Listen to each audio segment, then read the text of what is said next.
read this article by Noah Smith, or No Opinion on Twitter. Um, so, yeah, can we make America feel more affordable? Americans want prices to go down, not just to rise more slowly. Making that happen will be tough. For those who don't know, Noah Smith is an economist. Again, he goes by No Opinion on Twitter. This is his Substack. These are articles that he writes, and he's pretty insightful. So let's get into it. Americans are upset about the economy, and what they are upset about: affordability. On polls about America's most important problem, the cost of living consistently comes in ahead of other issues like inequality, deficits, wages, and unemployment. Here's the latest from Echelon's Insights. So, as you can see here, cost of living is the um, most important issue, or the biggest issue facing the country. 26% say it's the biggest issue. 17 say that it is the second biggest issue. You also have political corruption, jobs in the economy, immigration, so on and so forth. Trump's approval rating on inflation is lower than most others' issues as well. So if you take a look, his approval rating isn't good for anything, right? Even immigration, which a lot of people voted him for, just is not that good. Negative 9.6%, negative 20.5% on the economy, but inflation itself, negative 27.6% from positive views. And this from Nate Silver at the Silver Bulletin. If you're an economist, this might strike you a bit odd because inflation itself is still fairly low, and it's around 2.7%. Alternative measures are even lower, and real wages, i.e., how much an hour of work can buy the average worker, are rising steadily again after falling in 2021 to 2022.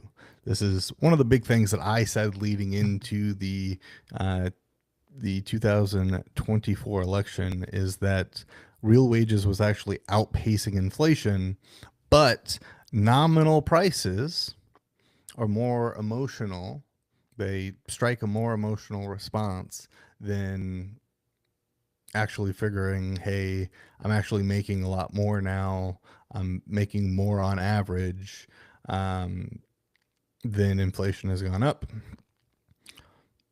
But that doesn't matter. People don't vote based off of statistics. People vote based off of their emotions. Of course, lots of people don't trust official statistics, but regardless whether they rely on government numbers, people's own inflation expectations are falling. And yet, the percentage of Americans who blame high prices for their poor personal finances is near record highs. Post-pandemic frustrations with high prices persists. Note that for decades, these two numbers tracked very well, or tracked each other very well. But in the years since the pandemic, anger at the cost of living has become unmoored from how much people think the cost of living is actually rising. So if you look at this, consumers blaming high prices for poor financials versus the year ahead inflation expectations.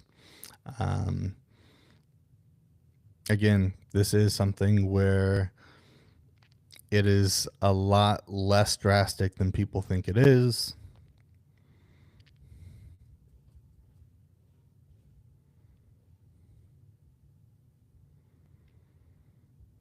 As regular readers know, I have some issues with this chart. The college tuition line doesn't take into financial aid. Housing and food are colored red, even though they increase by less than wages. But overall, the message that prices are for big ticket services like health and education have gone up faster than incomes over the years is correct. So yeah, I mean, if you see this here, um, hospital services, healthcare is getting more expensive because we have an aging population. We have a lot of baby boomers and we have a lot of Gen X people. So as people get older, they need to go to the hospital more. It's because we've extended our um, our lives, like the average in which someone is living. The longer that you extend that, the more like health issues that are going to arise that we have to fix. Um, College tuitions, again, he's saying it doesn't take in like financial aid and whatnot.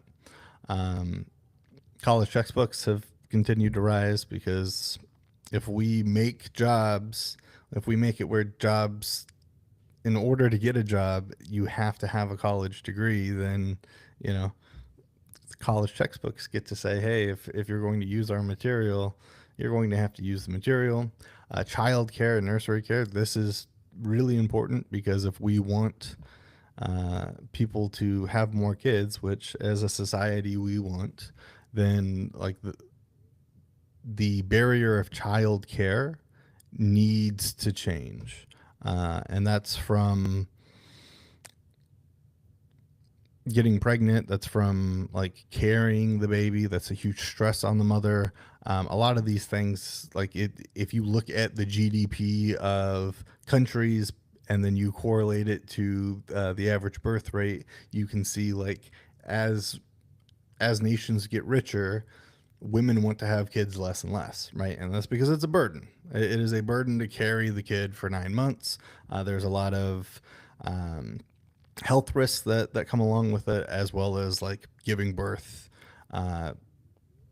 happens a lot too, right? So like my wife, she's had 2 postpartum hemorrhages. She almost died 2 times giving birth. We're just not going to go through that again. Even if we would want more kids, it's not worth it at that point. Medical care services, those kind of go into the hospital as well, but less important stuff. And then as you can see, like hourly wages have increased more than housing and food, but just nominally, right? And it has not been a significant amount where people feel like that American dream is still attainable. And that's also from 2000 as well. So we know, like, even before that, when we talk about the 70s and the 80s, yeah.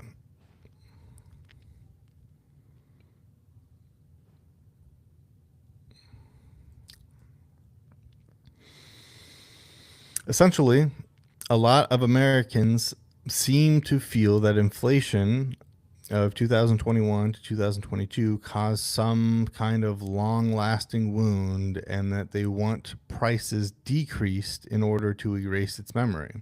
But that presents a big problem. Falling prices, also known as deflation, and there are well-known reasons why deflation is bad for the economy. Yeah, we don't want deflation. I know people want prices to come down. In reality, you just want to be making much more than what the prices are. For prices to come down, that means that you are going to have interest rates like rise through the roof. You're going to have a lot of people lose their jobs. Deflation or degrowth is never the right method. But the right method is to make sure that inflation doesn't outpace what we're making. But again, I don't really think it's an inflation issue. I do think that right now you see that there are a bunch of people who are the haves, and then the rest of the society who feel like they're the have-nots. And in order for us to mend that gap, we have to change our tax policies. We have to tax the rich more often. And look, I would fall into the 1%, right? So taxing me more often is fine. Like I can pay a few more percentage points in taxes so that there are services out there that are better for the American people, right? We're the only first world country that doesn't have at least a public option as it pertains to healthcare. If we want to talk about housing, you need to just build more houses, right? Change kind of zoning laws locally. You have a lot of old people who don't want to see houses being built because it will drive down the price of their home, and their home is their nest egg, right? They were told, hey, if you buy this and you keep it for 50 years, like this is going to be the generational wealth that you're going to be able to pass down onto your children. The issue is if that is happening, then it is also unattainable for people to buy houses in current day. And we've actually reached a equilibrium where there's more people who can't afford housing versus the people who have houses, right? So at this point, it's more important for us to build more houses so that people can afford to live where they want to live, and then have the opportunity as it pertains to, living next to the jobs that they want to live, or the jobs they want to work at, as well as doing the, raising the kids where they want to raise their kids.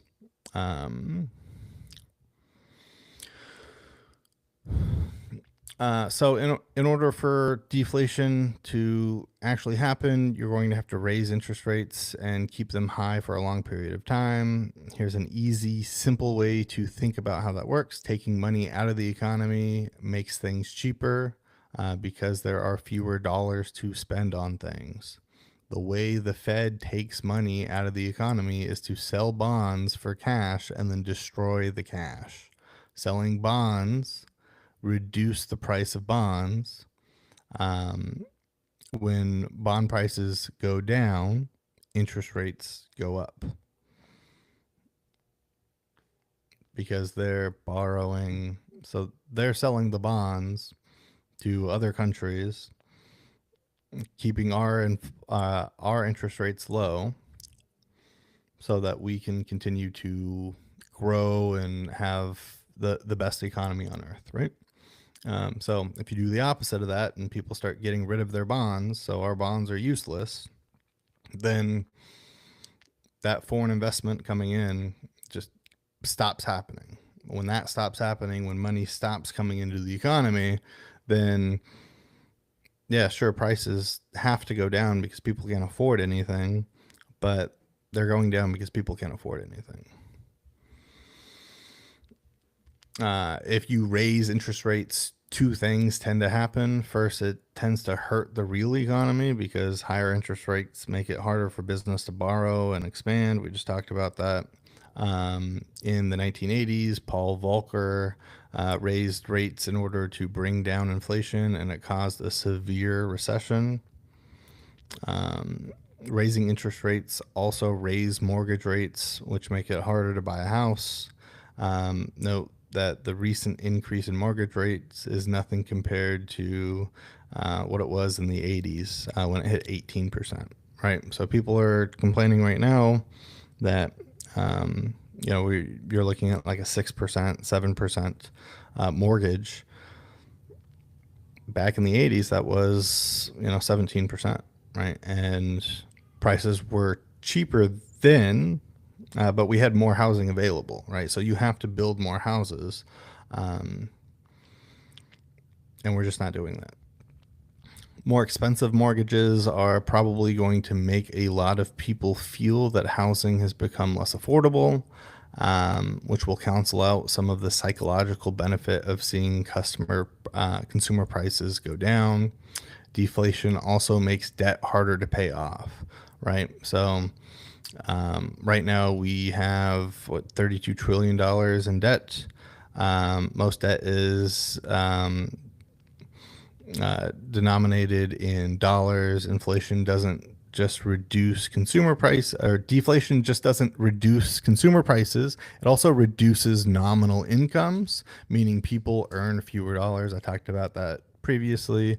If you earn fewer dollars, debt that demands a certain number of dollars every month becomes harder to pay off. So that's not just personal, right? Everybody has a lot of personal debt, but that's also national as well.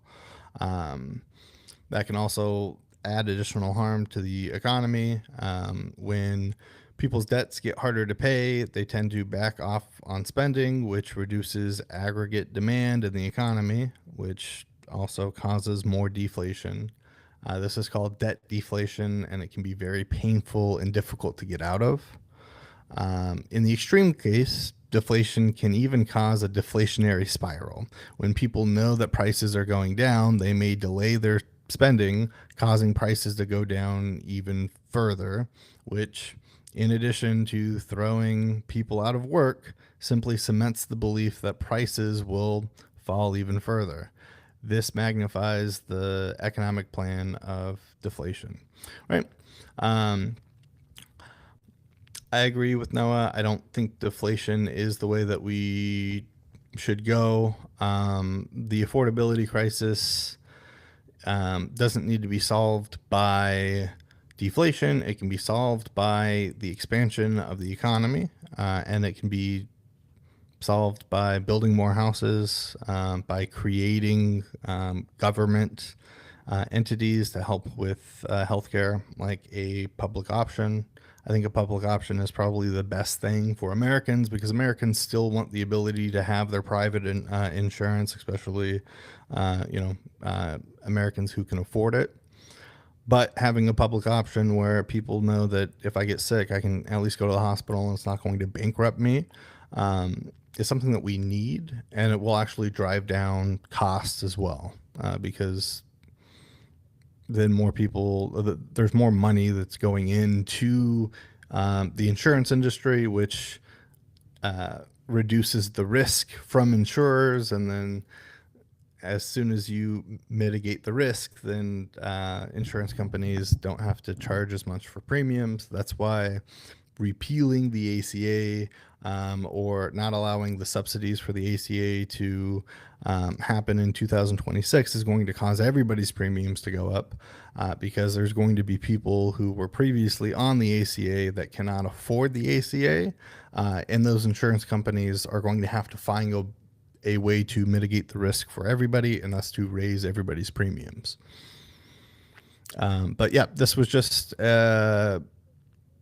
me trying to get a setup here to see how this was going to look.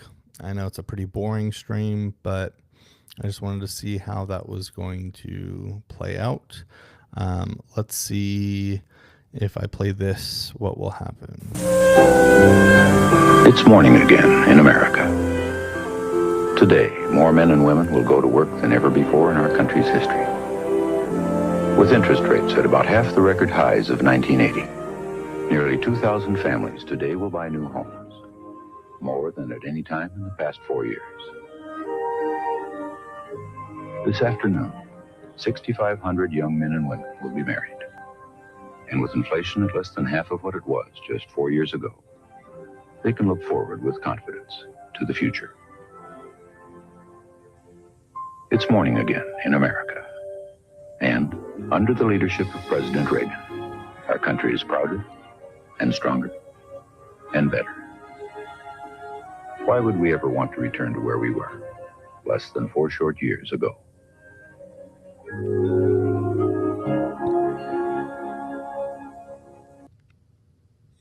Okay, I'll see how that plays as well. But yep. All right, let's see how this works.